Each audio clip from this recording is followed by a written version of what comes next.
India versus Bangladesh கண்டிப்பா match பார்த்திருப்பீங்க. உண்மையாலுமே மிகப்பெரிய அளவுல வந்து இந்தியா வந்து ஒரு வெற்றி அடைந்ததா அப்படிங்கிற மாதிரி பார்க்கப்பட்டா கண்டிப்பா இல்லைன்னு தான் சொல்லி ஆகணும். ஏன்னா இந்திய தரப்பு வந்து பல்வேறு சொதப்பல்கள் வந்து தொடர்ச்சியா நடந்துட்டு தான் இருந்தது. முக்கியம் பாத்தீங்கன்னா வங்கதேசம் அணி பாத்தீங்கன்னா கண்டிப்பா 100 ரன்களுக்குள்ள பாத்தீங்கன்னா அனைத்து விக்கெட்டுகளும் வந்து இழந்திருக்க வேண்டும். ஆனால் இவங்க தொடர்ச்சியாக 3 கேட்சுகள் வந்து மிஸ் பண்ணதால வங்கதேசம் கிட்ட 200 ரன்களை வந்து கிராஸ் பண்ணி நமக்கு இந்தியாவுக்கு சவாலான ஒரு இலக்கியம் வந்து கொடுக்குற மாதிரி தான் ஆச்சு நம்ம சொல்லி ஆகணும்.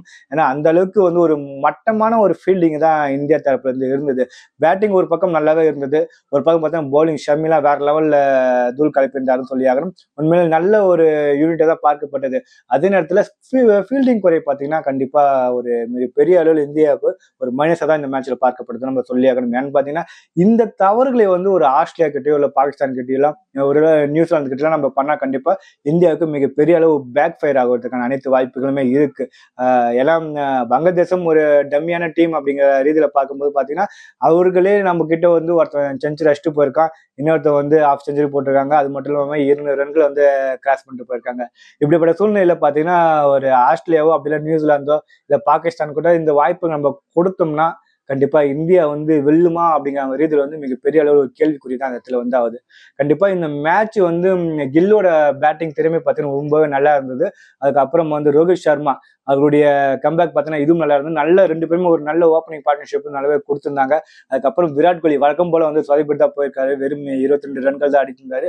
அவருடைய பெர்ஃபார்மன்ஸ் கண்டிப்பா பாகிஸ்தானுக்கு எதிராக 23ஆம் தேதி நடக்க போற மேட்ச்ல கண்டிப்பா திரும்புமா அப்படிங்கிற ரீதியில பார்க்கும்போது கண்டிப்பா பாகிஸ்தான் சொன்னாலே வந்து தலைவன் வந்து வேற லெவல் கம்பேக் கொடுப்பாரு.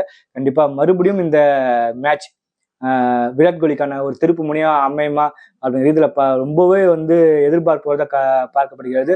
அதுவும் வழக்கம் போல பாத்தீங்கன்னா KL ராகுல் இவங்க வந்து நல்லாவே ஒரு பேட்டிங் இருக்கு.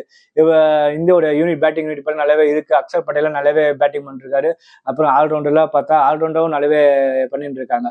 இப்படிப்பட்ட சூழ்நிலை பாத்தீங்கன்னா ஃபீல்டிங் இந்தியாவுக்கு மிகப்பெரிய அளவுல ஒரு குடைச்சல் தரக்கூடியதா இருக்க போகிறது தான் நமக்கு ஒரு மிகப்பெரிய அளவு ஒரு சந்தேகம் இருக்கு. பார்ப்போம். பாகிஸ்தானுக்கு எதிரான ஒரு மேட்ச் இந்தியாவுக்கு வந்து மிகப்பெரிய அளவு ஒரு போர்னு சொல்லலாம். அந்த பாகிஸ்தான் கூட மேட்ச் நடந்தாலே கண்டிப்பா இந்த மேட்ச்ல பாகிஸ்தானை இந்தியா ஓட விடும் அப்படிங்கிற ரீதியில வந்து எவ்விதமான மாற்று கருத்தும் இல்லை. அதே நேரத்துல இது மாதிரியான ஒரு மைனஸ் ஃபீல்டிங் குறைபாடோட மறுபடியும் வந்து இந்தியா சொதப்பினாங்கன்னா கண்டிப்பா பாகிஸ்தான் கூட இந்தியா அடி வாங்குவதற்கு மிகப்பெரிய அளவுல ஒரு வாய்ப்பும் இருக்கு.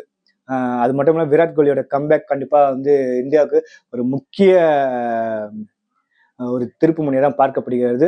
கண்டிப்பா விராட் கோலி தன்னுடைய பழைய ஃபார்முக்கு மீண்டும் வருவாரா, அதுவும் பாகிஸ்தான் கூட மறுபடியும் வந்தாருன்னா கண்டிப்பா இந்த சாம்பியன் டிராஃபி வந்து இந்தியா கையில் இருந்ததுக்கான அனைத்து வாய்ப்புகளும் இருக்கு. ஏன்னா தொடர்ச்சியாக சொதப்பிட்டு கொண்டு இந்த ரோஹித் சர்மா அவர்கள் வந்து கடைசியா 2 ஓடியில் பார்த்தீங்கன்னா நல்லாவே பெர்ஃபார்மன்ஸ் பண்ணியிருக்காரு.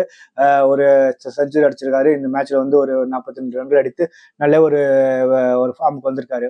அதே நேரத்துல விராட் கோலியும் வந்து தன்னுடைய ஃபார்முக்கு திரும்ப வந்தாருன்னா கண்டிப்பா இந்தியா இந்த ICC சாம்பியன் டிராஃபி பார்த்தீங்கன்னா இந்தியா பேர்ல எழுதி வச்சுக்கலாம் நம்ம சொல்லி ஆகணும்.